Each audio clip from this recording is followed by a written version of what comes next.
parce que j'ai vu pas mal de fois des gens qui sortent de formation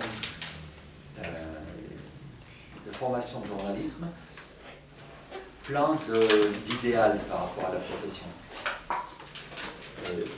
Pour moi, il y a un gros problème déjà, un très très gros problème. C'est la manière dont les journalistes enseignent le journalisme.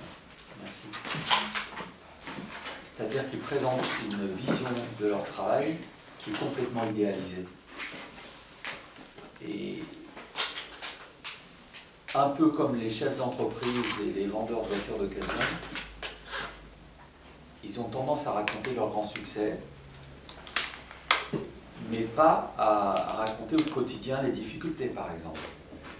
Et ils ont tendance à raconter l'idéal, dans l'idéal on vérifie, mais pas raconter ce qui se pratique au quotidien vraiment. Et du coup, il y a un formidable décalage entre ce que les gens ont entendu quand ils étaient dans les écoles de journalisme et puis ce qu'ils découvrent à travers leur premier boulot. C'est pas possible, c'est pas le même métier. En passant du stage à la formation, c'était quoi? En fait, c'est exactement ce qu'il vient de dire. C'est-à-dire que quand tu es en cours, tu apprends que, effectivement, pour recroiser l'information, la vérifier, que tu publies pas une information tant que tu n'es pas sûr de ton coup, ce qui est normal. Enfin, on a vu par exemple, bon, c'était pas vraiment la faute des médias, mais quand même, l'histoire de la fille du RER, je sais pas si vous vous souvenez, qui s'était fait, qui en fait s'était automutilée et tout ça. Il parlait d'une histoire des pommes pourries ou toutes les pommes, mais c'est exactement ça, c'est-à-dire qu'il y a.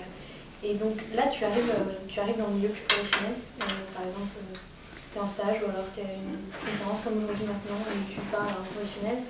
Et on va te raconter, par exemple, moi j'ai parlé à une jeune fille qui bosse pour l'AFP dans un bureau au Caire.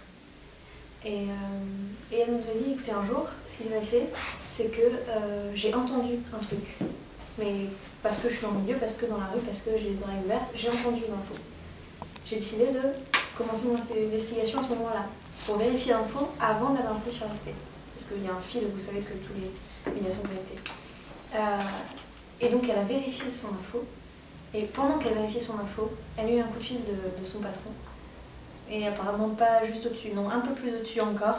Il dit, mais qu'est-ce que tu crois que tu fais là? Non, c'est-à-dire, concernant cette information-là, pourquoi tu l'as pas sortie? Je suis en train de la vérifier. Ah oui, mais Reuters vient de la sortir. Donc je m'en fous. Ça vaut plus la peine que tu continues à faire chier à vérifier si l'info est vraie ou fausse. Reuters vient la balancer. Maintenant, pour tous nos clients, nous l'AFP, on est les losers, on n'a pas su donner l'info en premier. L'information maintenant, c'est devenu ça, c'est devenu un produit qui s'achète, qui se vend le plus vite, le plus offrant, le plus. Et voilà, c'est ça pour moi, l'écart.